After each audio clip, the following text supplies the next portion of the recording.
9 minutos pasan de las 7 de la noche en todo el país. ¿Qué tal? ¿Cómo están? Bienvenidos a esta edición especial aquí en Radio Panamá, Los Foros Hablando. En esta oportunidad, Leonardo Greenspan les saluda. Ya se puede conectar a nuestra cuenta de Twitter, @Radio Panamá, nuestra cuenta de Facebook, Radio Panamá, y también al canal de YouTube, Radio Panamá, todo junto, minúscula y sin tilde, para que pueda vernos y escucharnos.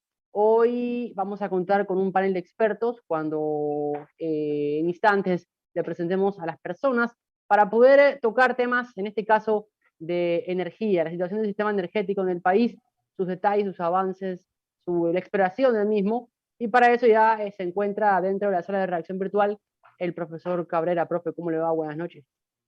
Buenas noches, señor Leonardo Greenspan. Buenas noches a nuestros amigos oyentes, así como a nuestros seguidores a través de las redes sociales, que también nos pueden ver y escuchar al mismo tiempo en este ejercicio que venimos haciendo en alianza con los amigos de Comunica Latam, que no es otra cosa que buscar los temas que, a ver, temas hay todos los días en este país. Además, es un país tan pequeño y todos los días hay algo nuevo.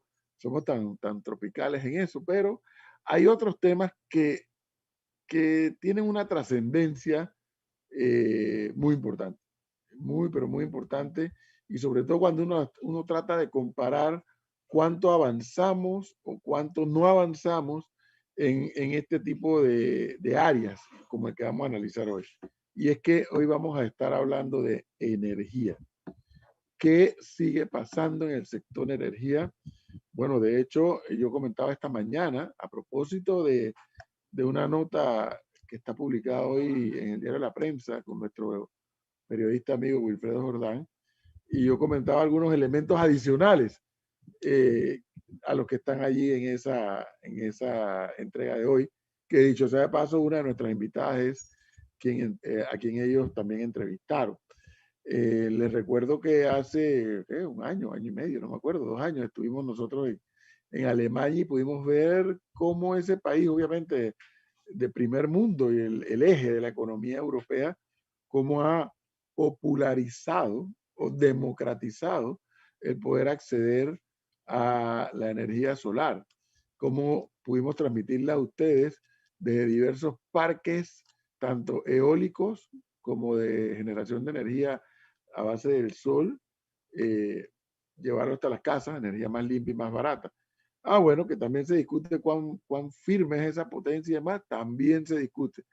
Pero lo que llama la atención es que se nota, no solamente en Europa, sino también en Latinoamérica, países que han llevado una velocidad muy distinta a la nuestra. Yo les he comentado aquí a ustedes varias veces que un día estuvimos en empresas públicas de Medellín, y cuando nos llevaron al estacionamiento, que no me recuerdo, por cierto, donde estaban los vehículos de EPM, empresa que tiene intereses acá en Panamá también, la cantidad de estaciones para conectar los vehículos eléctricos de la empresa. Los vehículos que uno ve dicen EPM en Medellín y salen ya sea a repartir, a hacer mensajería o a repartir los recibos, lo que fuere, eléctricos. Es decir, se siguen dando pasos en algunos países y siempre nos preguntamos, lo que no sabemos de esto, siempre nos preguntamos, bueno, ¿por dónde andamos en Panamá? Bueno, por eso hoy vamos a conversar con Arturo Alarcón, quien es especialista de energía del Banco Interamericano de Desarrollo. Arturo, buenas noches, bienvenido. Buenas noches, muchas gracias. Gracias a ti. También estaremos acompañados por Mónica Lupiáñez, presidenta de AMPAC. Mónica, buenas noches. Buenas noches. Cuéntale a los oyentes qué significa AMPAC. Pues la AMPAC es la Asociación de Generadores Panameña, en la cual estamos representando a más del 80% de los generadores actuales del país, casi 3.000 megavatios, entre generación renovable, no convencional, convencional y todas las térmicas de nuestro país. Gracias, Mónica. Y también está con nosotros don Esteban Barrientos, presidente ejecutivo de ENSA. Buenas noches, Esteban. Profe, muy buenas noches y muchas gracias por esta invitación y muy buenas noches y un saludo muy especial a mis compañeros de panel. Gracias, Esteban, por acompañarnos.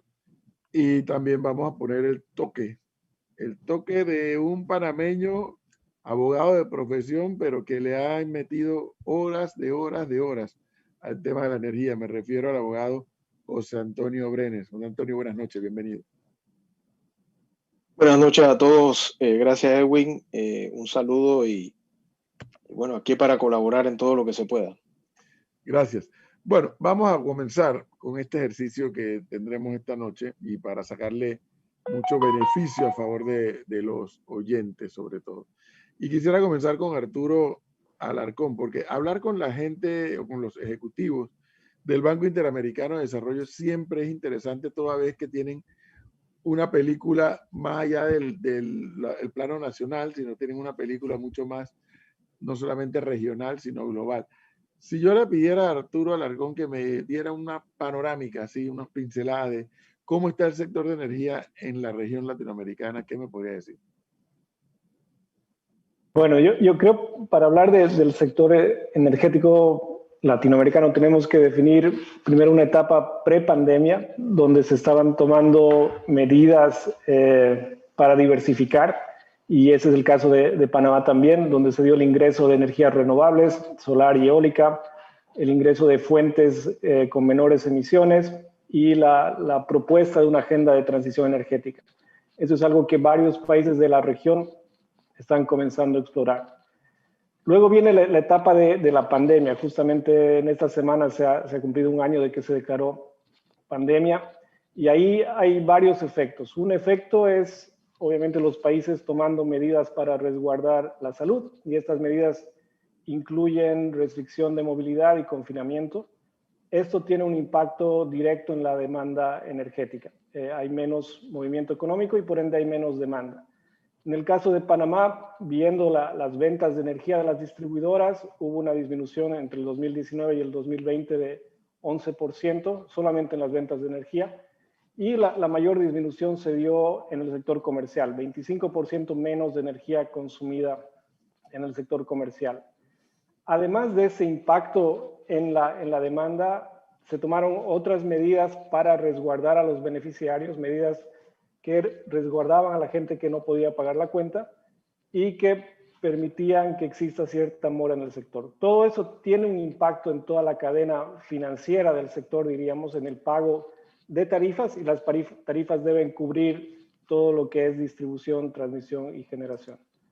Eso nos lleva ahora al momento actual, que si bien no lo podemos llamar un momento post-pandemia, porque aún seguimos en la pandemia y en el programa anterior escuchábamos justamente el plan de vacunación, es un momento en el que ya tenemos que empezar a pensar qué se puede hacer o qué deberíamos estar haciendo. Y ahí yo creo que hay temas urgentes y hay temas importantes. Entre los temas urgentes, uno es pensar en el balance del sector. ¿Y a qué me refiero con balance del sector? Me refiero al balance financiero, que era algo que mencionaba antes. Es decir, que el flujo financiero del sector que viene a través de las tarifas a las distribuidoras permita cubrir todas las inversiones que se requieren. Otro tema importante es el balance físico. Es decir, que la generación que existe en Panamá, las plantas de generación o en la región, acompañen la demanda. Yo bien mencionaba que la demanda ha disminuido, pero la demanda va a volver, sin duda alguna, una vez que las restricciones se eliminen, va a volver a niveles del 2019 y va a continuar creciendo. Panamá era uno de los países con un crecimiento más robusto en la demanda de energía eléctrica debido al crecimiento económico. Entonces se deben empezar los planes y se debe pensar qué fuentes de generación se requieren poner en el sistema. Esto incluye seguir pensando en la diversificación de las fuentes, incluye seguir pensando en temas innovadores, como usted bien mencionaba, como el transporte eléctrico, que es otra forma de diversificar la matriz, ya que disminuye el consumo de combustibles fósiles y de derivados del petróleo.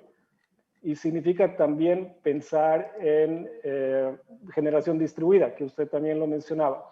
La generación distribuida es que los usuarios puedan generar energía en su propia casa, en su propio techo, con paneles fotovoltaicos, y los estudios que hemos hecho muestran que en Panamá eso es bastante interesante.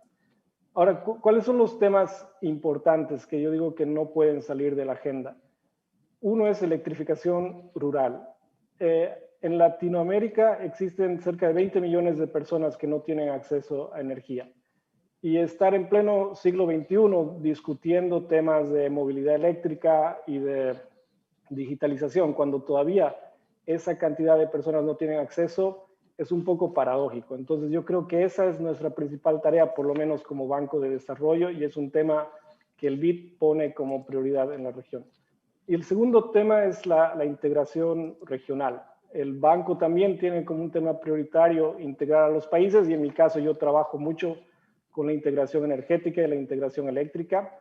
Panamá hace parte de CIEPAC, del Sistema Integrado Eléctrico de Centroamérica, y también existe un proyecto de integración con Colombia que nosotros apoyamos. Entonces, yo creo que ese es como un resumen de un pantallazo. Panamá está con los desafíos que toda la región tiene, y creo que es un momento para pensar también cómo aprovechar esos desafíos. No, Esteban Barrientos, una curiosidad que me surge escuchando a Arturo Alarcón. Y digo que es curiosidad porque no tengo por qué saber los detalles. ¿Cuán fuerte es para el sector o para la industria aquí en Panamá, en los números, no le estoy pidiendo que me los revele tal cual, pero que nos dé una idea, cuán fuerte es eso que Arturo Alarcón dice hay un antes y un después de la pandemia? ¿Cuán fuerte es el impacto en el sistema panameño? Profe, la verdad el impacto fue muy alto. Panamá tuvo uno de los impactos más fuertes comparado con todas las distribuidoras y el sector eléctrico en la región. Desde México hasta Chile fue el país o uno de los países de mayor impacto en las finanzas y en el sistema eléctrico como tal. Una compañía como ENSA tuvo, como bien lo decía Arturo, tuvo unas caídas de la demanda superiores al 25% acumuladas. Nuestras ventas cayeron más de un 25%.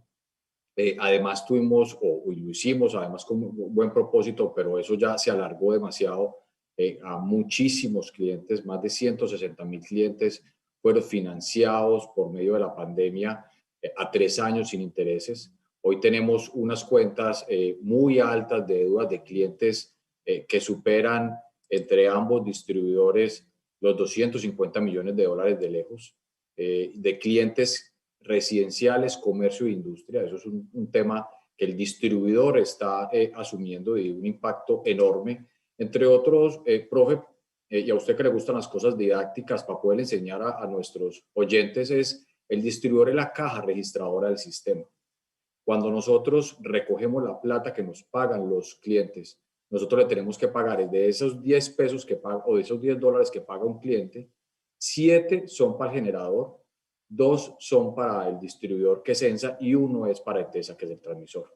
Entonces, en la medida en que nosotros no recibimos esos pagos, pues nos queda imposible seguir pagando nuestras obligaciones, que son bastante altas. Entonces, el impacto sí fue muy alto. En este momento, el sistema eléctrico, que tiene más o menos 1.2 millones de clientes, tiene alrededor de 800,000 clientes morosos. Eso es un impacto que no se ve definitivamente en otro país.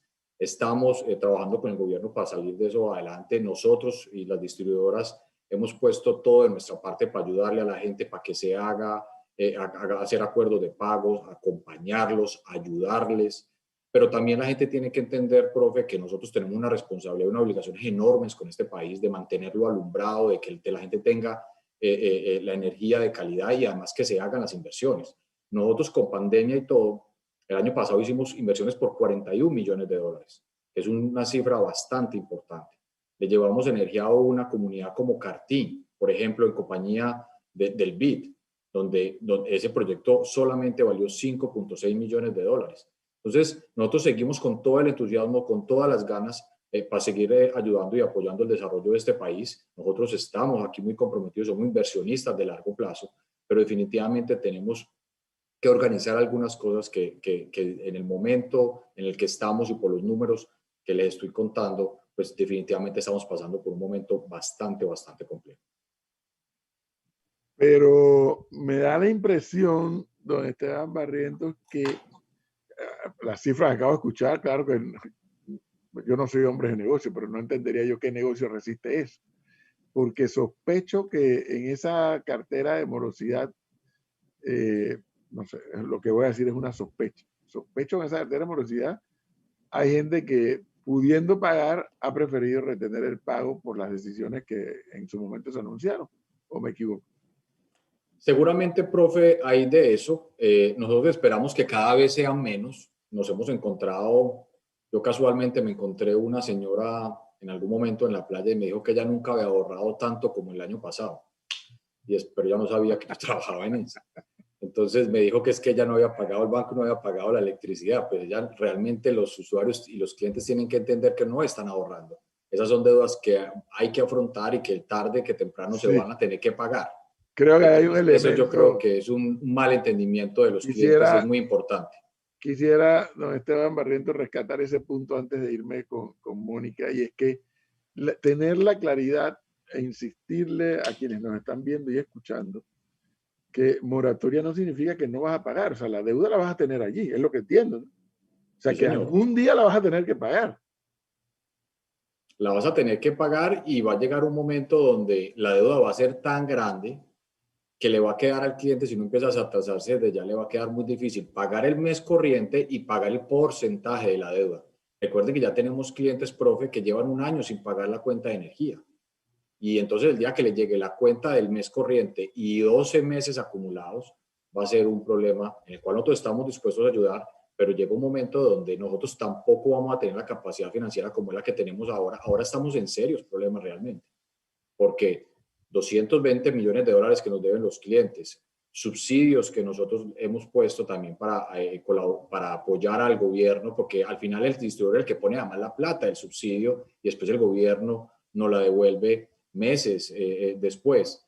Y así las instituciones de gobierno, que también han hecho un esfuerzo grande para pagarnos, pero muchas de ellas también se han quedado en algún momento colgadas en sus pagos. Entonces eso se va volviendo una bola de nieve. Y recuerden que los generadores que están atrás y ETESA también necesitan el dinero que yo tengo que recoger para poder pagar. Entonces, realmente hoy estamos soportando, el distribuidor soporta el sistema eléctrico a punto de deuda, pero eso tiene un límite. Porque hoy somos una familia, profe, que se gana $3,000, para ponerlo esquemáticamente, y se gasta $5,000 todos los meses. Entonces, eso se va volviendo un hueco enorme que puede llegar a ser o ya es suficientemente riesgoso para el país. En ese sentido, y con lo que nos ha dicho tanto Arturo Alarcón como Esteban Barrientos, le pregunto a Mónica Lupiáñez, que es de la Asociación de Generadores,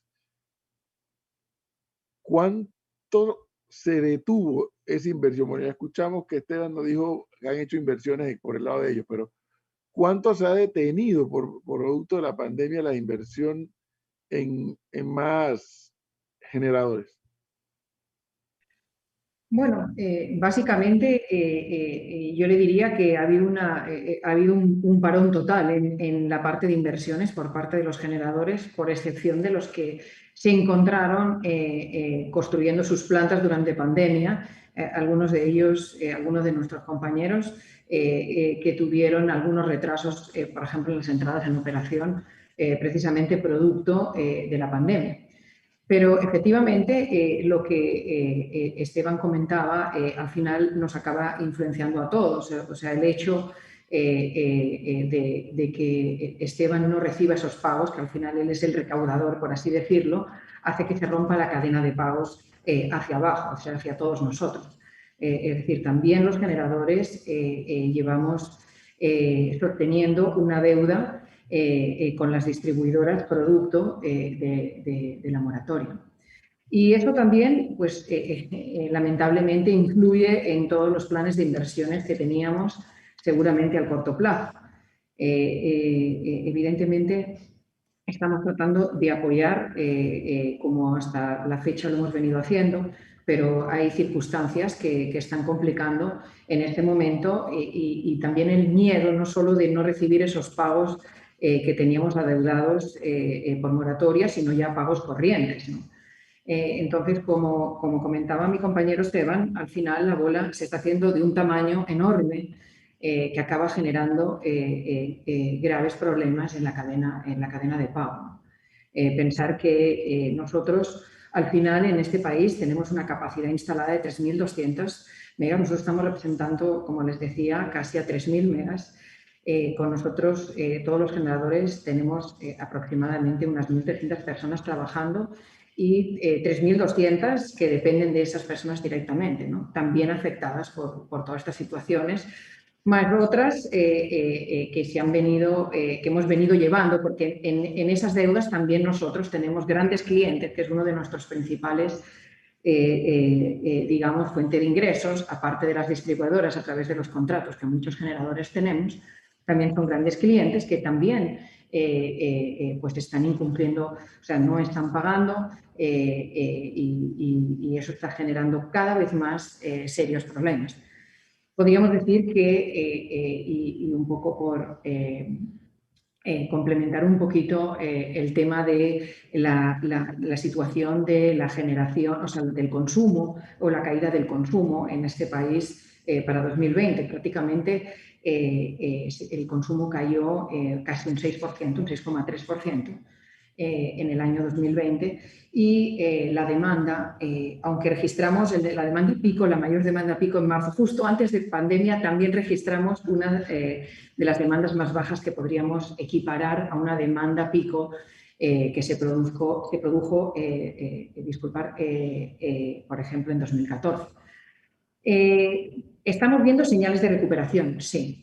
Ya finales del año empezamos, ya llegamos a 1.800 y ahora, por ejemplo, en marzo hemos llegado a 1.835 de pico. O sea que cuando se han, digamos, flexibilizado todas las restricciones que teníamos debidas a la situación de pandemia, el país ha recuperado esa demanda, lo que nos hace pensar que gran parte no se ha perdido de esa demanda, sino que esperamos que la demanda poco a poco se vaya recuperando. Y esto es uno de los temas principales que como generadores estamos rescatando y puntualizando, ¿no? Es importante que manejemos un crecimiento de la demanda adecuado, donde incluyamos todos los esfuerzos que están haciendo por parte del gobierno y autoridades en por ejemplo, los temas de transición energética, tratando de recuperar el país económicamente y, por lo tanto, esperando que esa demanda siga creciendo. Es muy importante porque esa es la base para poder llamar a futuras licitaciones. O sea, a través de la demanda o ese crecimiento de demanda previsto podemos tratar de hacernos una proyección en el mediano y en el largo plazo de cuáles son las necesidades. O sea, ¿qué va a pasar cuando realmente comencemos en una recuperación y necesitemos inversiones en generación, ¿no? Es un punto... Justamente por allí quería hacerte la siguiente pregunta, Mónica, y es que en el pasado, como dice las escrituras, en el pasado era que búnker, que diésel, que querosín las plantas, ¿no? Y yo así vagamente recuerdo haber visto alguna de esas. Había una ahí en San Francisco, que se había Bahía Las Minas, todo era a base de combustible. Luego, un buen día, y eso también lo recuerdo, un buen día Omar Torrijos piensa dar su discurso y dice, vamos a construir hidroeléctricas. Se construyeron algunas que otras hidroeléctricas, pero según cuenta la historia no fueron suficientes y el país tuvo que seguir metiendo estas plantas a base de combustible. Luego viene la década de los 90 y comienza un boom, con el tema de la privatización del IRRI, comienza un boom de concesiones hidroeléctricas y tenemos no sé cuántas hidroeléctricas en el país que parece que tampoco terminan de ser suficientes, pero me cuentan los expertos que ya también las hidroeléctricas están sobrepasadas por las eólicas, por la energía solar, también por el gas natural, que ya también tenemos plantas acá en Panamá. ¿Hacia dónde está dirigida la inversión en Panamá, si se puede saber? ¿Más hidroeléctricas, más eólicas, más solar, más de un poco de todo? Bueno, es importante conocer, digamos, la posición y la situación concreta de Panamá. O sea, realmente es un país que está aprovechando mucho los recursos naturales que tenemos y uno de ellos, pues por supuesto, es el recurso hídrico.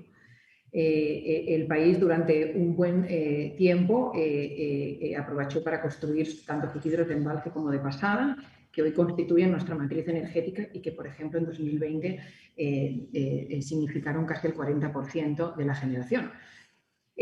Durante los últimos años se ha ido modificando esa matriz energética e introduciendo más eólico y renovable. Es bien importante porque se ha ido diversificando esa matriz. De manera que la eólica y la solar complementan muy bien el recurso hídrico. O sea, cuando tenemos en este país viento y mucho sol, no tenemos agua. Y cuando tenemos bastante agua, el recurso del viento no se presenta. Así que estas tecnologías son muy complementarias, además que no tenemos que olvidar el factor del niño-niña, que digamos cada periodo de 7 años se presenta normalmente una niña, que significa que tengo mucha lluvia y seguramente poco recurso eólico, y en ese mismo periodo normalmente se presentan 2 niños, que es un periodo bastante seco, donde tengo mucho recurso eólico. Podríamos decir que eso sería el complemento perfecto, pero para darle confiabilidad a un sistema, y mientras las renovables, sobre todo todavía todo lo que es almacenamiento de energía se está desarrollando y no ha entrado, necesitamos un respaldo térmico. En Panamá se ha ido haciendo un cambio de usos de combustibles fósiles a uso de combustibles fósiles, digamos, menos contaminantes, como es el uso del gas y, efectivamente, por ejemplo, la entrada de la planta de Costa Norte, que ayudó a cubrir este objetivo. Y poco a poco han habido térmicas que se han ido retirando. Hoy por hoy tenemos un plantel térmico, básicamente, se ha producido bastantes retiros. Entre 2020 y marzo de 2021 estaríamos hablando de casi 500 megavatios que se han retirado. Para 2021 se prevé mayores nuevos retiros debido a que como no han habido licitaciones, que estamos a la espera de que se anuncie una futura licitación, y muchos de ellos no tienen contrato, por lo que no pueden hacer frente a sus costes fijos. O sea, eso es evidente, ¿no? Más los posibles retiros que puedan haber si la situación persiste. Básicamente, esa situación es algo que estamos tratando, como todos los generadores, de evitar, porque ese respaldo nos da esa confiabilidad. Hay un momento en el que, por el que sea el recurso, no se presenta. Pues tienes motores de arranque rápidos, como es el caso de algunas de nuestras plantas, que actúan en menos de 15 minutos, ¿verdad? Y te pueden hacer frente a esas situaciones, ¿no? Entonces, es muy importante que las matrices energéticas estén lo más diversificadas posible. Por la situación muy particular que tenemos en Panamá, no siempre tenemos viento, no siempre tenemos sol durante el día y no siempre tenemos lluvia, ¿no? Entonces, hasta que yo creo que entren las futuras plantas de gas, o que están previstas, y que digamos, sería algo muy interesante para el país, porque también estabilizaría la tarifa y sería, digamos, como una solución en el largo plazo. Tenemos que pensar en qué ocurre con este plantel térmico que hoy nos da esta confiabilidad, ¿verdad? Importante e interesante respuesta. O sea, hay un poco de todo, pues, en la inversión que se prevé, que se puede prever. Don José Antonio Brenes, la pregunta obligada. Desde el inicio de los 90 a esta parte ya han transcurrido 30 años, desde que la administración del presidente Pérez Valladares trilló aunque dice que no debemos decir privatización, sino porque fueron concesiones, pero bueno, lo que se usó aquella vez en ese debate era la privatización. Y además era la práctica de la región de aquella época. ¿Cuán rígido es el modelo panameño o cuán flexible es para su revisión? ¿Es rígido, es inamovible el modelo panameño en materia de generación, de transmisión y de distribución? ¿O todavía hay espacio para seguir revisando y reformulando modelos, en su opinión y su experiencia? A ver, en el año 1998, hace 23 años, lo que ocurrió fue una reestructuración del mercado y la decisión del gobierno de vender la participación que el Estado tenía en todos los sectores de la energía, excepto la transmisión, a inversores privados que asumieran el riesgo que el Estado no estaba en capacidad de asumir en ese momento para aumentar la capacidad del sistema y la calidad del servicio. El modelo que se estableció en ese momento no es un modelo rígido. Fue un modelo pensado en ese momento, pero desde el punto de vista legal no es un modelo rígido. Establece una serie de principios y de obligaciones y de derechos que tienen cada uno de los participantes, pero deja bastante abierto a que sea la regulación que aprueba la autoridad de los servicios públicos, la autoridad reguladora del mercado eléctrico, la que establezca muchas de los parámetros y de las condiciones de operación y de inversión en el mercado eléctrico. Tienes una base legal que sí hay que estar revisando constantemente. De hecho, la ley del mercado eléctrico se ha modificado ya 5 veces por lo menos, pero tienes también una cantidad de regulaciones que están debajo de ella, reglamentaciones, resoluciones de la autoridad reguladora, disposiciones como reglamentos de operación y reglamentos de comercialización que se revisan casi todos los años, incluso varias veces por año, y que permiten que haya cierta flexibilidad. El problema no es tanto la flexibilidad o la no flexibilidad de las normas. El problema es qué tan versátiles pueden ser las autoridades que rigen el mercado eléctrico, entre ellas la Secretaría de Energía, que dicta política energética, el regulador, que es la autoridad de los servicios públicos, en poder adecuarse a los cambios que se van produciendo en el mercado y en la realidad que nosotros vivimos en el país. Y ahí es donde está el problema realmente, porque muchas veces las cosas que han ocurrido en este país, que han tendido a encarecer la energía, a que haya faltantes de generación, a que haya problemas como los que estamos viviendo ahora mismo con el problema de la fiabilidad o de la viabilidad financiera del mercado, son producidas por decisiones malas o buenas de la autoridad. A veces buenas en el sentido de que son decisiones que ellos toman para forzar cambios, o a veces malas, que son decisiones como, por ejemplo, cuando se decidió paralizar la construcción de la línea 3 de TESA, que venía de Chiriquí hasta Panamá, que causaron unos serios problemas posteriores en el mercado eléctrico, encareciendo incluso el costo de la energía, afectando la viabilidad de empresas y que tal vez los clientes, pues yo soy un cliente, consumidor, y creo que todos aquí lo somos, no se dan cuenta que realmente están ocurriendo detrás de ellos por muchas razones. Y eso es, a mi criterio, un problema de falta de educación también, porque las autoridades toman las decisiones, pero no son lo suficientemente ágiles como para explicar las razones de esas decisiones. Muchas veces las decisiones que toman son decisiones en el apuro del momento para tratar de evitar medidas muy populistas o para tratar de evitar un daño en su propia imagen. Pero muchas personas se preguntan, y aquí le hago la pregunta a José Antonio Brenes, pero si Esteban Barrientos quiere reaccionar a la pregunta, bienvenida también la reacción. La pregunta que muchos nos hacemos, los que simplemente somos clientes, somos consumidores, y no tenemos por qué ser conocedores de la materia, porque además la materia es un tanto densa. ¿Por qué yo tengo que ser cliente de A y no cliente de B? ¿Y por qué yo no tengo derecho a escoger quién me provee mi servicio? Okay. Tienes que entender que en el mercado, cuando se tomó la decisión de reestructurar, el IRRE era el monopolio completo. Hacía generación, transmisión y distribución.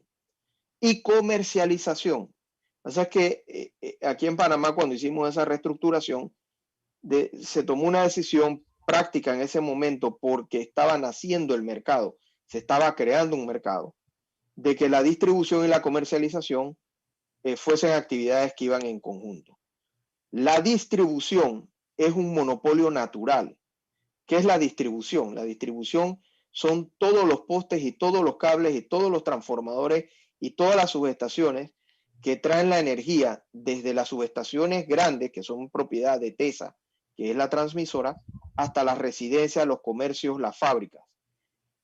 Eso es un monopolio natural porque no tiene sentido ni desde el punto de vista económico, ni desde el punto de vista legal, ni desde el punto de vista lógico, que tú tengas 5 postes en una esquina, cada uno de una empresa distinta.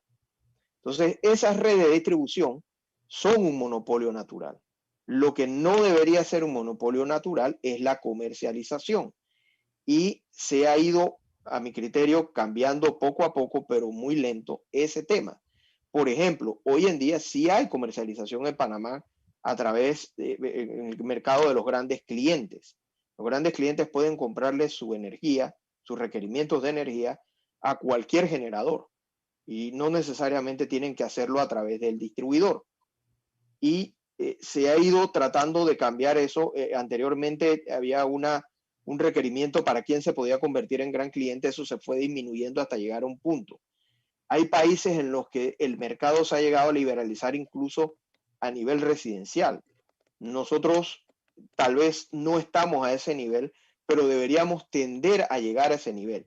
¿Y qué es lo que te permite la comercialización? Sí te permite escoger quién va a ser el que te suple la energía. Es decir, no el que te lleva físicamente la energía, sino el que te vende ese componente de energía. Porque cuando a ti te vende 1 kWh, tú estás pagándole al distribuidor la red. Eso es lo que él cobra. Pero él, de lo que él te vende de energía, que es lo que tú consumes y es el 70% que mencionaba Esteban, eso no va a la caja del distribuidor, eso pasa directo a la caja de los generadores, que son los que producen la energía y te venden un producto a través del distribuidor, que es el que finalmente se lo lleva a los hogares. Profe, y ahí José lo explicó supremamente bien, pero aquí me gustaría a mí reforzar un tema, y es que eso de la distribución es un monopolio natural en el mundo. Porque también porque a veces nos montamos en un montón de mitos, pero es exactamente igual en Alemania, exactamente igual en Estados Unidos, exactamente igual en Latinoamérica. Y es por lo que dice José Antonio. Pero le voy a poner, profe, un ejemplo que de pronto los oyentes lo pueden oír y los televidentes lo pueden ver mejor o entender mejor. Y es, imagínense, uno puede aguantarse de pronto hasta 5 postes y 5 transformadores en una esquina, pero imagínense donde tuviéramos 5 y 6 acueductos, 5 o 6 ciudades. Miren lo que hay que hacer para romper una calle y montar un tubo, porque el acueducto también es un sistema de un monopolio natural. Pasa exactamente lo mismo con las redes de distribución de gas natural o de propano en el mundo. Entonces, la distribución como tal es un monopolio natural en el mundo exactamente por eso, porque si no, el cliente tendría que pagar la infraestructura que hago yo, la red, la infraestructura que hace otro que quiere venir a competir conmigo, la que hace el otro y la que hace el otro. Entonces, económicamente se vuelve inviable para las empresas e inviable para el cliente. Lo que sí, y estamos ya avanzando bastante en eso, ya tenemos muchísimos clientes que ya no son atendidos por nosotros desde el punto de vista de la generación, sino que son atendidos por los generadores. Son los generadores los que en competencia les venden 1 kilovatio más barato o más caro, dependiendo de un tema de oferta y de mercado. Sí, pero evidentemente me imagino esos niveles industriales, asumo, ¿no? Que consumen mucho y más.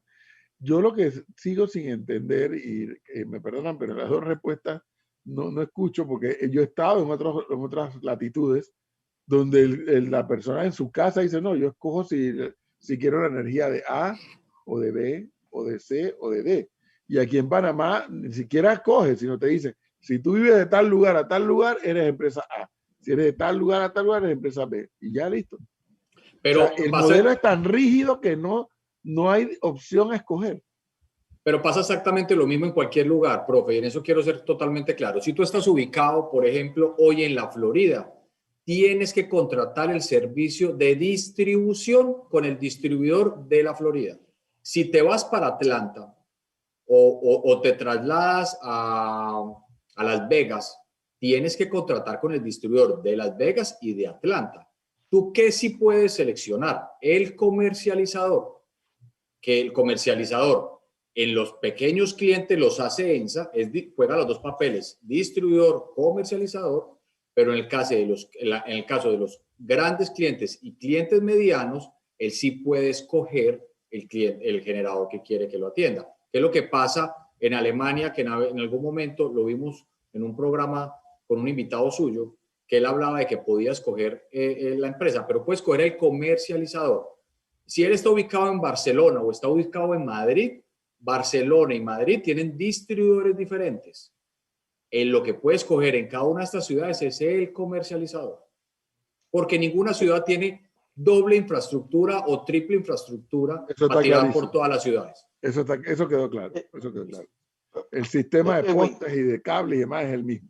Y si puedo complementar, en muchos países también lo que se da es una tarifa binomia, es decir, se parte la tarifa en cargos de red y yo pago solamente lo que me cuesta tener a ENSA y a ETESA haciendo inversiones, y luego hay una tarifa que pago en la misma factura que es mi costo de energía.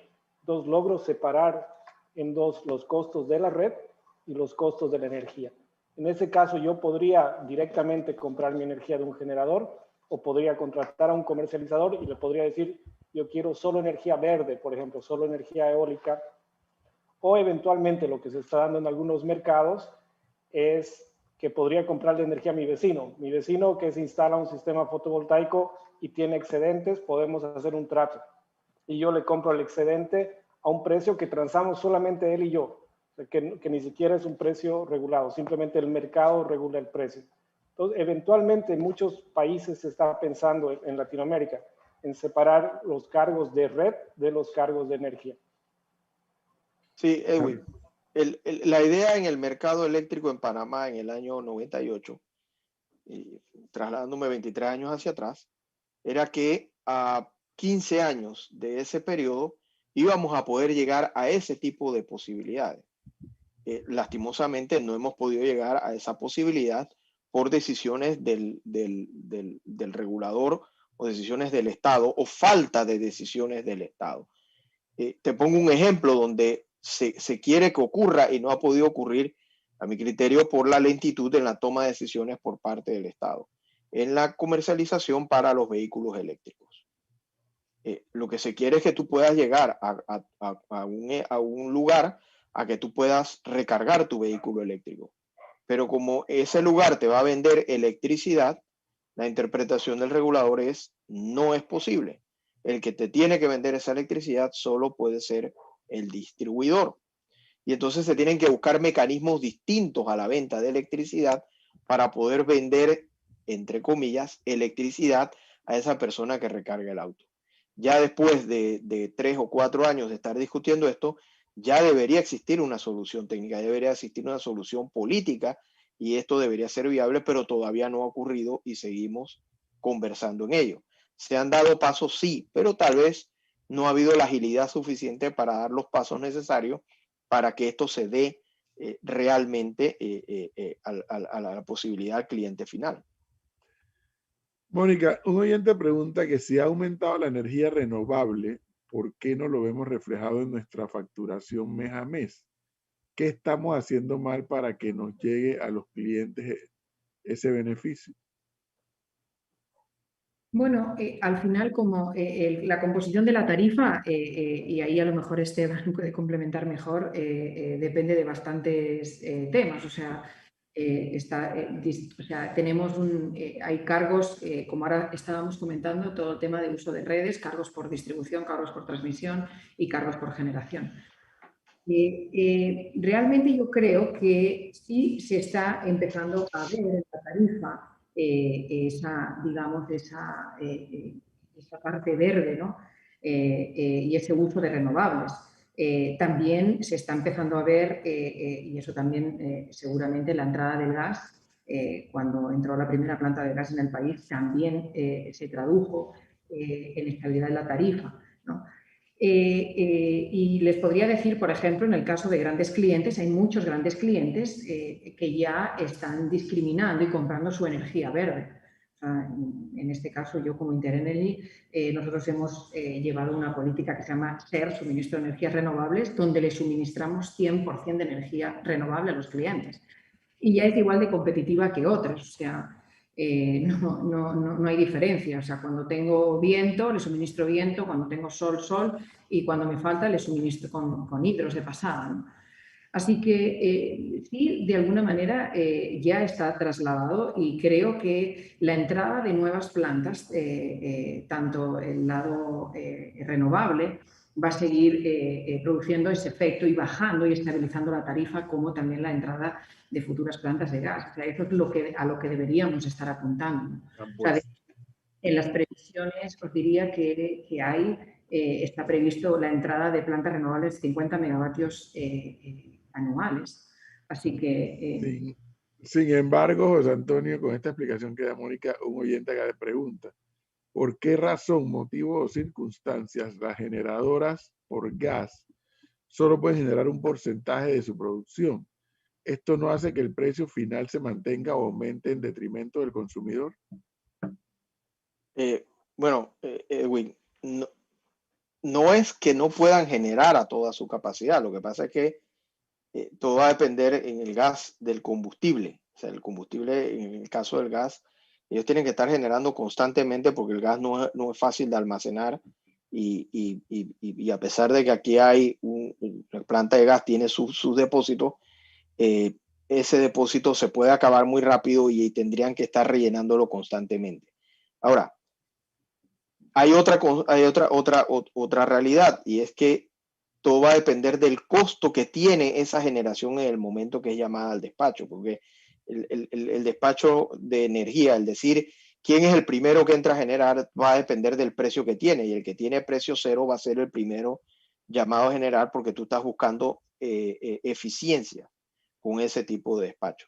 Entonces, la planta de gas tal vez no llega a generar al 100%, pero lo que es importante de esa planta de gas no es lo que ella genere hora a hora, sino el hecho de que, estando ella ahí, tú tienes la capacidad de tener una energía, una potencia firme, con un combustible estable en precios, y puedes desplazar una energía firme, una potencia firme, a un precio que no es estable, como por ejemplo el precio de una planta de búnker o de una planta de diésel, que está más sometida a vaivenes del mercado en el precio de ese combustible, y por lo tanto puede producirse el hecho de estar desplazando, o se produce el hecho de estar desplazando una energía que puede llegar a ser muy cara si el precio del combustible es muy caro. Y esto lo podemos ver en momentos históricos que nosotros hemos tenido. Por ejemplo, del año 2000 al 2004, por decisiones propias del regulador del mercado antes de esa fecha, se decidió que nosotros teníamos un balance entre térmicas y renovables. En ese caso, casi todas o todas eran hídricas. Pero llegó el punto que en el año 2002-2003 los precios del petróleo se fueron muy altos, y se produjo un encarecimiento del costo de la tarifa final al cliente. Entonces el gobierno tomó una decisión de vámonos a una estabilidad con las renovables. Se adoptó una política energética en ese momento de fomentar las renovables a través de leyes de incentivo, a través de otras medidas, y por ejemplo dándoles contratos a más largo plazo para que se pudieran venir a establecer, y conseguimos estabilizar el precio. Aumentamos el parque de renovables, redujimos un poco el parque de térmicas, sobre todo térmicas muy ineficientes.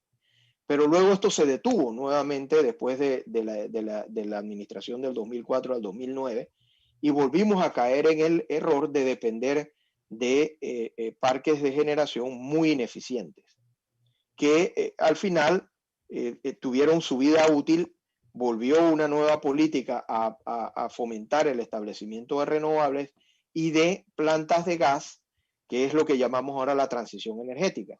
Trajimos plantas de gas para desplazar a esa generación que no es eficiente. Ahora, una planta de gas tiene una particularidad: tiene que estar generando siempre, pero no necesariamente al 100% de su capacidad. Y te trae una estabilidad tanto en el mercado de generación, como en el mercado de generación de contratos, como el mercado de generación ocasional, que es parte del costo que pasa a los clientes por los requerimientos que tienen los clientes. Don Arturo Alarcón, hace un momento creo que sí, él mencionó el tema de la integración con Colombia, ¿no? Sí. Bien. Hoy Panamá está integrada a Centroamérica, que creo que también se mencionó. Hay panameños que insisten digo que hay panameños, y yo no me incluyo en esa lista, que insisten en decir que nos va mal en esto de la energía porque se genera y se va para Centroamérica más barata y acá nos la cobran más cara. Hay quienes insisten en decir eso. La pregunta es, en la opinión de lo que ustedes han estudiado en el BID, ¿cuán positivo ven ustedes esa integración, obviamente con Colombia? Y me imagino que después que te integras a Colombia, podría seguir avanzando. La integración es positiva, o sea, en los análisis que hemos visto y hablando tanto de la integración con Centroamérica como también la integración con Colombia, es positiva, o sea, los estudios muestran que existe un beneficio económico neto para la sociedad, o sea, y estudios, me refiero a estudios de Centroamérica, ya habiéndose interconectado Centroamérica, desde que funciona el mercado eléctrico regional, tiene unos beneficios cuantificados de $800 millones, el mercado eléctrico regional de Centroamérica. La línea que interconecta los 6 países ha costado $500 millones. Entonces ya se ve un beneficio neto. ¿Cómo se produce este beneficio? Se produce por varios motivos. Por un lado, por complementariedad. Por ejemplo, Panamá no tiene un régimen estacional similar al de otros países de Centroamérica. Entonces, cuando existe un exceso de generación hidroeléctrica, por ejemplo, en Panamá, que no es necesitada, que no es demandada en Panamá, ese exceso puede ser exportado a otros países de Centroamérica que ganan una energía barata y los generadores en Panamá también pueden vender energía a un precio que es superior a no venderla.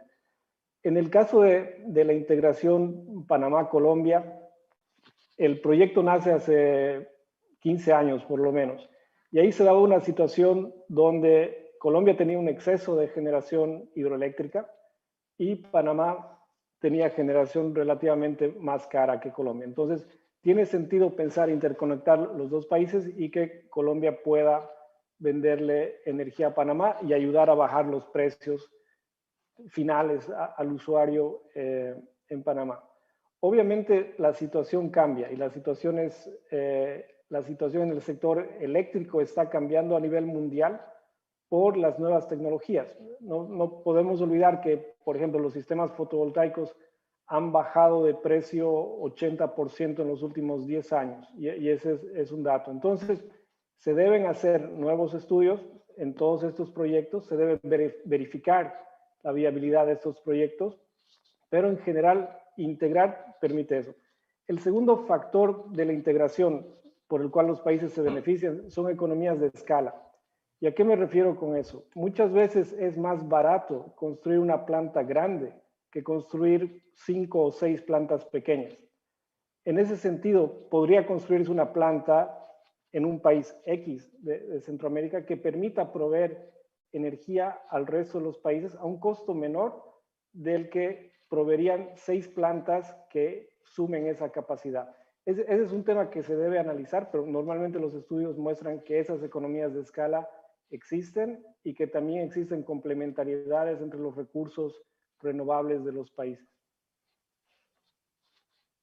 Siempre me llamó la atención, Arturo, que cuando estaba ejerciendo como presidente de Colombia, Álvaro Uribe, vino a Panamá en más de una ocasión. En las últimas veces que vino, ya en las postrimerías de su mandato, o no me acuerdo si eran las postrimerías del mandato de él o las postrimerías del mandato de la señora Mireya Moscoso, insistió por lo menos las 2 últimas veces en un gasoducto entre Colombia y México. ¿Tiene esto que ver con esa integración? No, yo me refiero exclusivamente a la integración eléctrica. Eléctrica. Sí, me refiero a una línea de transmisión que puede interconectar Panamá con Colombia y tomando en cuenta todos los temas ambientales y sociales. Un gasoducto se lo debe analizar bajo otra perspectiva, porque Panamá ahora tiene una planta de LNG, de gas licuado de petróleo. Hay otros países que están pensando en construir estas plantas. Entonces se debe evaluar, porque un gasoducto al final estaría compitiendo con el transporte marítimo de gas y se deben evaluar los precios y se deben evaluar los desafíos que existen en construir un gasoducto que atraviese Centroamérica. Él mencionaba mucho también, paralelo al esto del gasoducto, la importancia de la apertura del tapón del Darién, y él tenía una teoría de por qué era mejor abrirlo que mantenerlo cerrado, que eso daba más control, pero eso no es lo que quiero saber. Una interconexión implica esa apertura, una forma de apertura del tapón del Darién. No, por lo menos en el proyecto que nosotros hemos apoyado y que está siendo estudiado por ETESA e ISA, que son la empresa de transmisión panameña y una empresa colombiana, la ruta que sigue la línea es marítima. La ruta va hasta Mulatupu, luego es un cable submarino de 130 kilómetros que llega a la costa colombiana. Entonces se evita abrir el Darién, sabemos que es una zona muy sensible por diversos motivos, entonces el estudio que el BID ha apoyado y que continuamos apoyando evita justamente la apertura de esa zona. ¿Pero eso es más barato o es más caro? Es más caro en términos de presupuesto, pero muchas veces los impactos ambientales y sociales no se pueden cuantificar y comparar contra una inversión. ¿Cuánto nos aproximamos a ese proyecto, Arturo? Ese proyecto va moviéndose, es un proyecto que requiere diversos acuerdos a diversos niveles. Hace un par de años hubo un acuerdo presidencial para mover el proyecto. Ahora se está trabajando en un acuerdo a nivel ministerial que permita definir bajo qué reglas se construiría el proyecto. Una vez se definan esas reglas, bueno, viene a ser ya lo que se llama estructuración financiera, pensar cómo se va a financiar el proyecto, quién podría financiarlo, quién tiene interés. Y en paralelo a eso, lo que se hace es realizar todos los estudios técnicos y todos los estudios de impacto ambiental que son necesarios antes de construir cualquier proyecto. ¿Cuánto beneficiaría, en opinión de Esteban Barrientos, estas interconexiones? Profe, pues en eso ya, como bien lo dice Arturo, ya estamos trabajando. Parte de lo que hicimos con el BID fue llevar energía a Cartí, donde tiramos un sistema, una línea de distribución de 41 kilómetros, porque siempre pensamos, y así lo tenía totalmente claro el gobierno y el BID, era que teníamos que llevar la energía primero a la gente donde iba a salir el cable después de que llegara de Colombia. Entonces, definitivamente eso lo hicimos y ya le llevamos energía a Cartí. Esto, profe, para los que piensan de si se hace o no se hace, yo lo que sí quiero que todo el mundo le quede claro es que la energía más costosa es la que no se tiene. Y cuando nosotros podemos aprovechar, porque además no es solamente la interconexión con Colombia, Colombia está interconectado con Venezuela, está interconectado con Ecuador. Entonces realmente estaríamos conectados México-Ecuador en una sola línea, que así es como hay que pensar.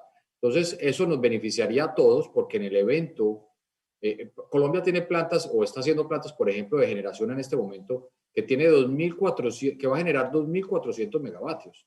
La demanda máxima de Panamá es de alrededor de 1.900. Entonces, el costo de kilovatio hora, cuando aquí de pronto tengamos, o como bien lo explicaba Mónica ahorita, un fenómeno del Niño que nos pone de pronto con escasez de agua y allá no sobra el agua en Colombia o una cosa a la otra, pues eso definitivamente va a beneficiar absolutamente toda la cadena. No es a Colombia, no es a Panamá, es desde el Ecuador hasta México. Y recuerden que México está interconectado con Estados Unidos y Estados Unidos con Canadá. Entonces, yo creo que el beneficio definitivamente es enorme, nos puede traer, y lo que no puede pensar la gente es que la energía, la barata se va para Costa Rica y la cara se queda en Panamá o viceversa. Eso no pasa, por lo que explicaba José ahorita.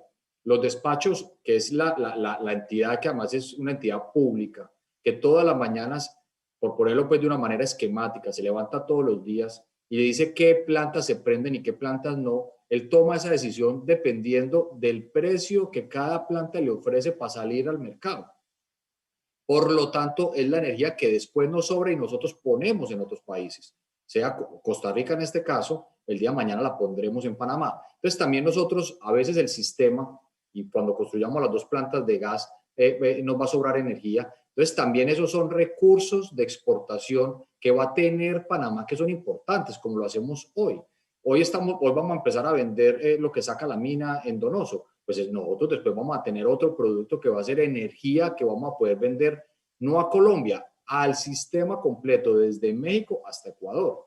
Y esos son recursos que entran por el gobierno. porque además las líneas de transmisión las hacen dos compañías públicas, una colombiana y una panameña. Entonces, eso con toda seguridad nos va a beneficiar a todos, pero además en el evento en que nosotros tengamos inconvenientes en Panamá, el sistema nos puede soportar y va a poder darnos energía seguramente en un momento de crisis. Y esa es la energía que no podemos perder, porque si todos estamos interesados en seguir desarrollando el país, en montar industria, en desarrollar el turismo, todos los planes que tenemos, pues necesitamos confiabilidad en el sistema. Y la interconexión genera la confiabilidad. Pero Mónica, cuando Mar Torrijos se zambulló en el lago de la hidroeléctrica de Bayano, allí dijo que íbamos a empezar a tener la energía más barata. El panameño sigue pensando que no solamente es cara, sino que tenemos la más cara de la región. Ustedes en APAC han hecho estas comparaciones y podrían decirle al panameño que no es tan así. Categóricamente no es así. O sea, tenemos en Centroamérica para 2020, y esos son números, nuestra tarifa en residencial es la más económica de la región. En industrial y comercial estamos digamos, por el medio, ¿vale? Así que realmente no es la energía más cara. Como decía Esteban, la energía más cara seguramente que es la que no se tiene, y eso es en lo que tenemos que pensar. O sea, al final, nosotros, y eso es algo que quiero reforzar como ANPAC, es que necesitamos tener un sistema estable que nos permita garantizar esa energía. Yo complementando lo que comentaba antes Esteban, o sea, al final la idea de tener un hub energético lo tenemos que ver de otra manera, ¿no? Como explicaba muy bien José Antonio, el orden meritorio, y en este país las renovables tienen prioridad de despacho, por supuesto, y digamos a coste cero. A partir de ahí van entrando las diferentes fuentes de generación hasta cubrir la demanda que el país está solicitando, ¿verdad? Entonces, llega un momento que si tú tienes otras fuentes de generación y realmente estuviéramos conectados y fuéramos lo que hemos querido ser, un hub energético, podríamos vender energía en otros lugares donde a lo mejor la necesitaban, como antes podía ser, por ejemplo, en El Salvador, ¿no? Y eso genera, digamos que el dinero lo genera en Panamá, ¿no? Los ingresos se generan aquí, no lo genera en otros sitios. O sea que eso es bueno para el panameño. O sea, genera empleo y genera fuentes o sea, nuevos recursos, ¿no? Entonces, esto yo creo que es la visión que quería dar como complementariedad a lo que estábamos hablando. Y por supuesto que no es la energía más cara de la región. Esto, ahí José Antonio creo que quiere...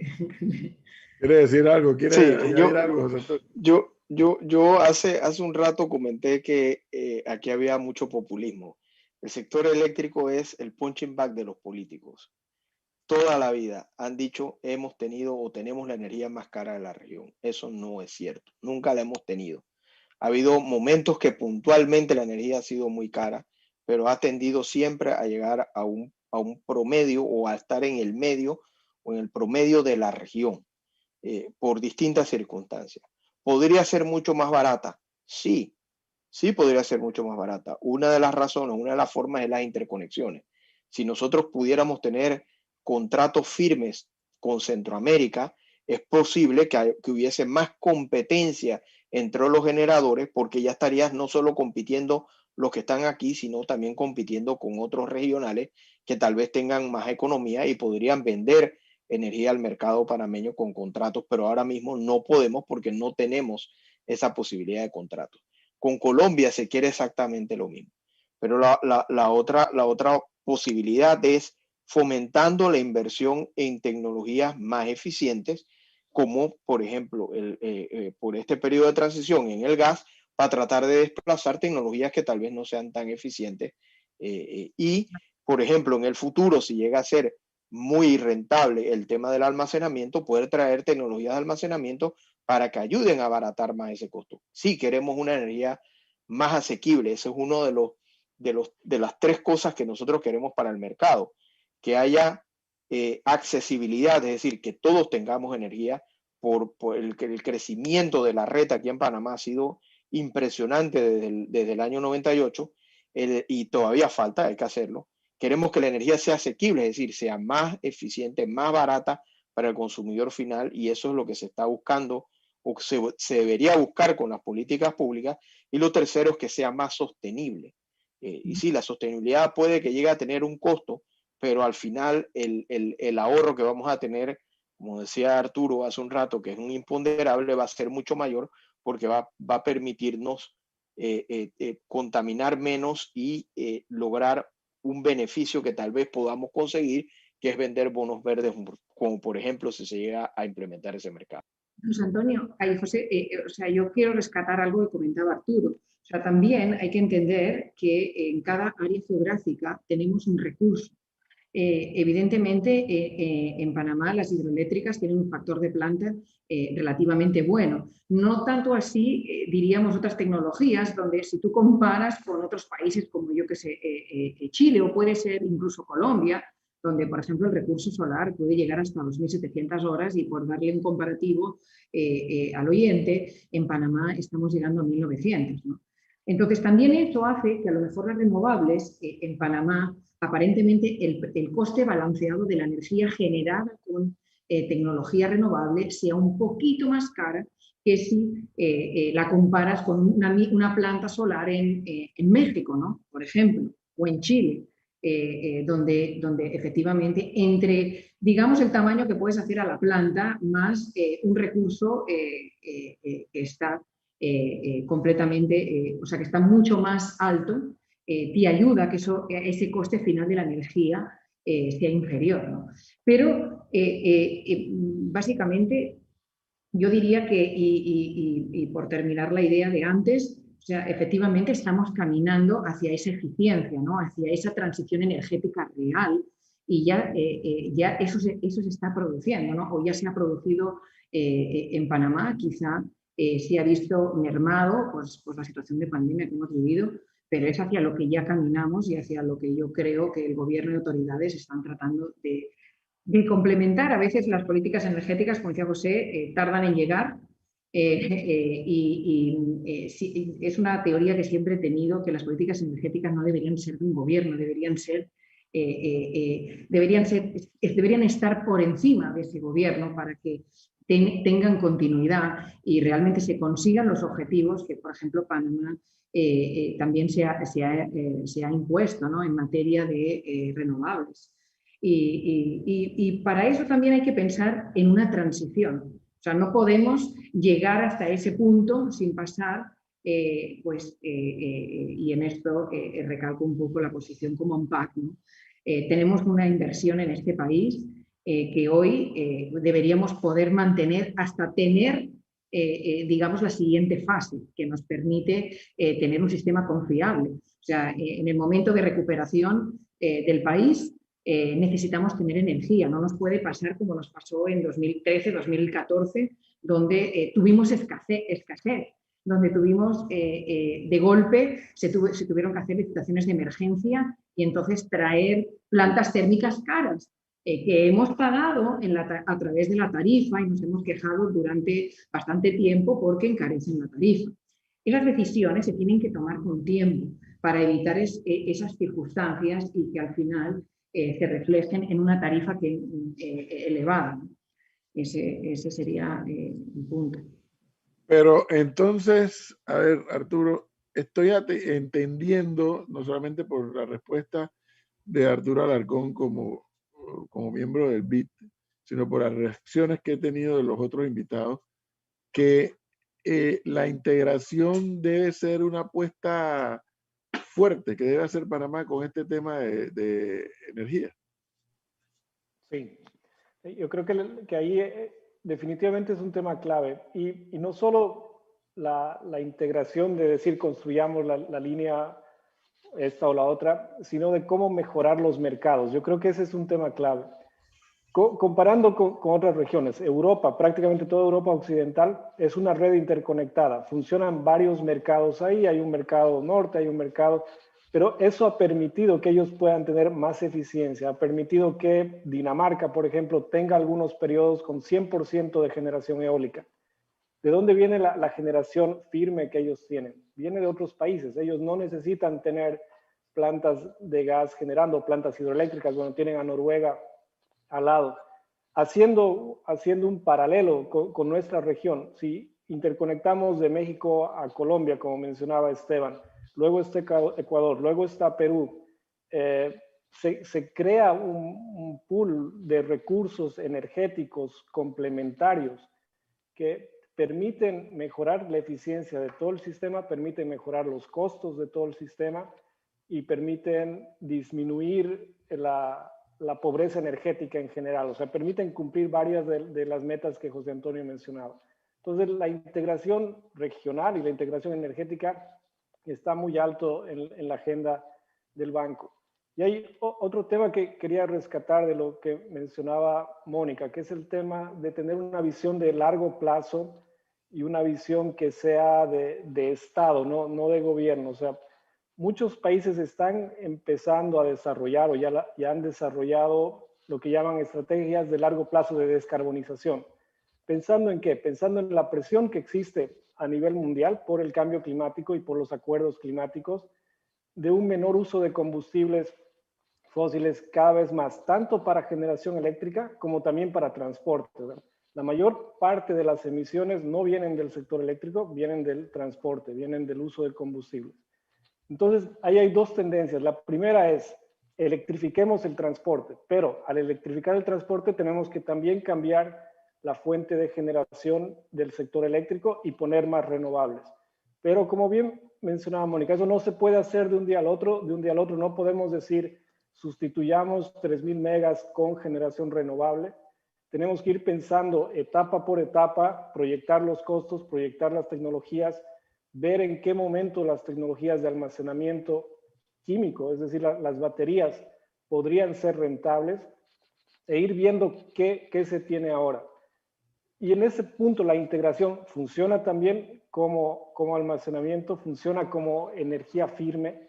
Las hidroeléctricas que tienen embalse son también potencialmente almacenamiento. Existen tecnologías de almacenamiento por bombeo, es decir, si yo tengo un exceso de generación eólica, por ejemplo, yo puedo bombear agua de un embalse inferior a un embalse superior y en las horas donde yo requiero esa energía puedo generar energía.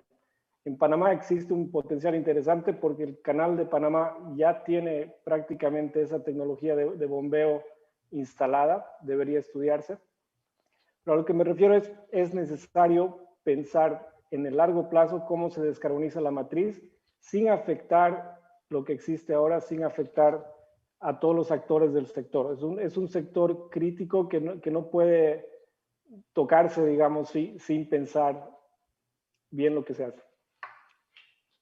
Entonces, cuando ya son las 8:23 minutos, le pido al mismo Arturo Alarcón que inicie esta fase de, bueno, comentario final, reflexión final, que le podría decir a los oyentes y seguidores de Radio Panamá. Bueno, primero, muchas gracias nuevamente por la invitación. Lo que yo podría decir a los oyentes es lo que dije al principio. O sea, hay temas que son urgentes y es cómo salimos de la pandemia, y eso en todos los sectores, incluyendo el sector eléctrico. Y hay temas que son importantes, que no podemos sacarlos de la agenda. El tema de que todos los panameños tengan acceso a energía eléctrica, el tema de seguir trabajando hacia la integración energética y el tema de seguir diversificando la matriz con fuentes renovables y de bajas emisiones. Muchas gracias. Gracias a ti, Arturo. Mónica Lupiáñez, ¿qué nos podría decir como un comentario y una reflexión al final? Dar también las gracias a los oyentes de Radio Panamá y a usted, profesor, por todas tus preguntas para llevar un buen conversatorio, ¿no? Yo como presidenta del ANPAC quiero destacar la importancia de tomar buenas decisiones a nivel gobierno y a nivel autoridades. Tenemos mecanismos, existen formas de poder hacer las cosas correctamente.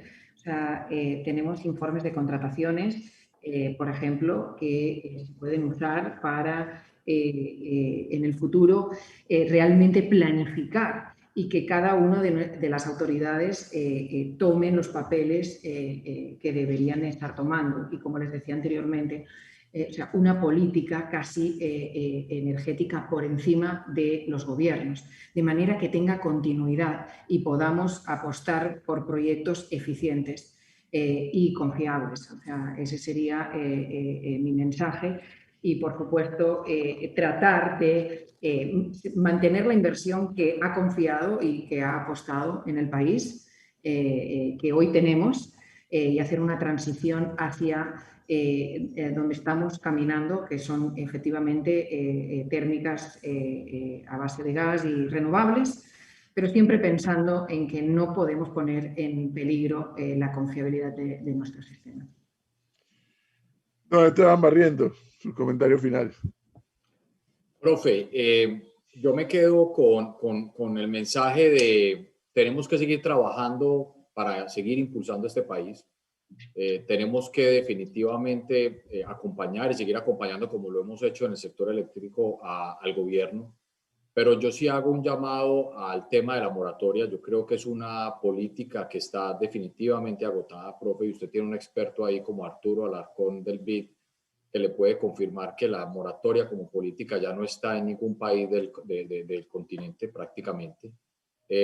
Un sistema donde hay más de 800.000 clientes deudores es un sistema que puede llevar al colapso, como todos lo han dicho. Mis compañeros lo han explicado bastante bien desde un punto, cada uno desde su punto de la cadena, pero realmente, profe, eso es un tema en el que todos tenemos que ser claros y hay que trabajar y acompañar al gobierno en ese tipo de decisiones. Y hay otro, y es que este es un país, como nos lo han dicho en varias ocasiones el presidente, el mismo ministro de Economía, que tenemos ya unos recursos bastante limitados. Por lo tanto, tenemos que utilizar los subsidios de la mejor manera. Nosotros hoy estamos entregando subsidios de pronto a personas que no lo necesitan. Tenemos que enfocar, bien enfocados los subsidios a las personas más necesitadas, donde tenemos nosotros que hacer un esfuerzo importante, donde hay unas deudas importantes de estas personas y de estas familias. Y hoy hay gente que está recibiendo de consumos altos, que están recibiendo subsidios. Entonces yo creo que para poder soñar en la interconexión, para poder soñar en ese futuro de país que todos queremos, para poder seguir desarrollando industria, poder seguir creciendo como todos queremos en este país, necesitamos volver a la normalidad. Y parte de volver a la normalidad es que cada uno asuma la parte que le toca en el pago de su factura, en este caso particular, para poder nosotros también seguir en lo que nos toca, que es seguir desarrollando el país. Nosotros este año tenemos que hacer, como les digo, inversiones superiores a los 55 millones de dólares. Esos 55 millones de dólares salen, entre otras, indudablemente de bancos que nos prestan la plata, pero para poder nosotros seguir endeudándonos, que ya estamos bastante endeudados, profe, necesitamos nuevamente un sistema normalizado. Y normalizado es que nosotros como distribuidores, los generadores en su momento nos apoyaron y apoyaron también a los clientes, estamos dispuestos a seguir dando acuerdos de pago, acompañar a nuestros usuarios, acompañar a nuestros clientes, siempre vamos a estar ahí con ellos, pero necesitamos que la gente por lo menos se acerque a las oficinas, haga su acuerdo y lo pague. Si él propone, que lastimosamente no está pasando, que va a pagar un crédito en 30, 40 cuotas, por decir cualquier cosa, porque hoy tenemos muchos créditos que se pagan en 36 sin intereses, y los intereses los asumimos nosotros, los asume el sistema eléctrico, porque en muchos de esos hasta los generadores nos han acompañado. Pues se lo hacemos, pero necesitamos que cumpla. Y eso yo creo que es muy importante, profe, usted que todos los días, por la mañana y por la noche, nos educa a todos. Yo creo que en eso hay que seguir trabajando, porque necesitamos un sistema eléctrico sostenible, y eso es lo más importante. Sobre todo, Esteban, entender que moratoria no es exoneración de la deuda. Moratoria es que te voy a retener la deuda ahí, pero después me vas a pagar igual. Y eso, sí, creo en eso. Creo que nosotros como medio de comunicación social tenemos que insistirle a los oyentes en eso porque, bueno, el que no puede pagar indiscutiblemente no puede pagar, pero el que sí lo puede hacer, que no aplique esa expresión para mí desagradable que algunos han pretendido que nos identifique a los panameños, eso del juega vivo. O sea, si tú puedes pagar, paga, porque si no lo pagas ahora, porque quieres jugar vivo, lo vas a tener que pagar más adelante porque la deuda está allí. Entonces, y eso es muy importante, profe. Por ejemplo, si hay gente que no lo puede pagar, nosotros ya tenemos sistemas donde son sistemas prepago, por ejemplo, que se acomodan completamente a la capacidad de pago del usuario. Usted lo ha visto. Eso es un tema súper importante. Entonces, en eso también los apoyamos porque la tecnología nos apoya con eso, es súper amigable. La gente además sabe manejarlo porque es igual que un teléfono celular prepago. Entonces, es un tema en el que lo que necesitamos es que la gente se acerque, llegue a las oficinas, nos llame y lleguemos a un acuerdo. Y ese acuerdo no solamente nos va a convenir a nosotros como distribuidores, sino al sistema eléctrico completo, que al final es de todos los panameños. Bien. Gracias, Esteban. Don José Antonio Brenner, oiga, en estos días dije, el próximo vehículo que me compre, créame que va a ser eléctrico. Créame, va a ser eléctrico. Eso es una decisión tomada. Pero parece que es caro comprar carro eléctrico en Panamá. Quiero poner electricidad a base de energía solar en mi casa, en la playa, por lo menos para probar. Todavía es caro. O sea, podríamos aspirar los panameños a que estas tecnologías hacia donde está apuntando el mundo sean cada vez más accesibles. Sí, sí, por supuesto que sí. De hecho, y como mensaje final quería resaltar que, digo, hay tareas que hacer, pero hay cosas que se han hecho y se están haciendo que son positivas. Por ejemplo, en discusión con todos los actores del mercado y el gobierno, se llegó a una agenda de transición energética 2021-2030 y que contiene en parte esos dos temas que tú estás mencionando. El primero, la movilidad eléctrica, buscar cómo se puede llegar a hacer más accesible la posibilidad de la recarga y cómo se puede abaratar el costo ahora mismo de los autos eléctricos en Panamá. Tienes que entender que el mayor costo de los autos eléctricos es la batería de los mismos. Ahora mismo a nivel internacional se han producido unas economías de escala que han permitido reducir ese costo, pero todavía se quiere que llegue a reducirse más. Una de las formas precisamente es atrayendo mercados para que haya la posibilidad de vender más baterías y por lo tanto reducir más el precio. Y el otro tema que mencionabas, que era la posibilidad de la generación distribuida. Lo mencionó Arturo al principio. Sí hay unos temas que hay que hablar, ya se están conversando, que son temas técnicos y temas también de mercado. Lo que se quiere es democratizar ese acceso y ese es uno de los puntos que trata esa agenda, de cómo poder hacer que esa posibilidad de instalar paneles para reducir el costo de la energía llegue a todos los hogares y no solamente a las personas que tienen la capacidad para pagar eso en este momento por el costo que tienen. Tal vez con préstamos blandos de parte del gobierno, tal vez con subsidios o con ayuda, hay que discutirlo, pero se tiene que dar esa posibilidad, está en la agenda y hay que comenzar a discutirlo para que eso sea una realidad en el corto plazo o en el mediano plazo. Eso es un tema que es muy positivo, que hay que destacarle a la Secretaría de Energía en este momento y a quien la dirige, Jorge Rivera, que ha llevado adelante esa agenda de transición. Y hubiésemos querido que fuera mucho más amplia para tocar más temas, pero se prefirió centrarla en 5 líneas de acción para poder llevar adelante. El problema es que no es todo el gobierno el que está acompañando en el esfuerzo. Entonces, lo que se está tratando de hacer es que esto comience a caminar mucho más rápido de lo que está caminando, de lo que ha caminado hasta la fecha. Y ojalá pueda lograrse. Y un último mensaje es que aquí tenemos que hacer una tarea muy importante de educación a las personas, porque nosotros como consumidores no sabemos todo lo que hay detrás del switch de energía o del aire acondicionado que encendemos o del televisor que encendemos. No entendemos todo lo que hay detrás, toda la red, toda la inversión, todo el capital humano que ayuda a que ese sistema funcione y que es todo de aquí. O sea, las inversiones que hacen que ese mercado funcione, que usted pueda encender su televisor, su aire acondicionado, su switch de luz, son todas inversiones realizadas aquí en Panamá y que se quedan aquí en Panamá. Y pensamos como parte del problema que hay de la poca educación, que las inversiones se las llevan hacia afuera y eso no es correcto.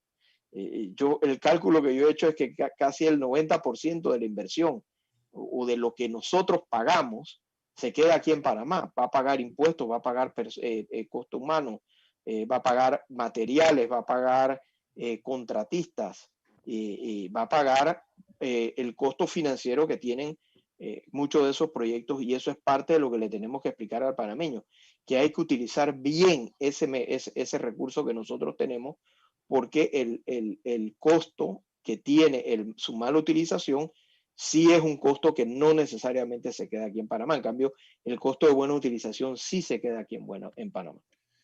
En Berlín tuve la oportunidad de visitar un apartamento que tenía una plancha como así de fotocelda, una, puesta en el balcón.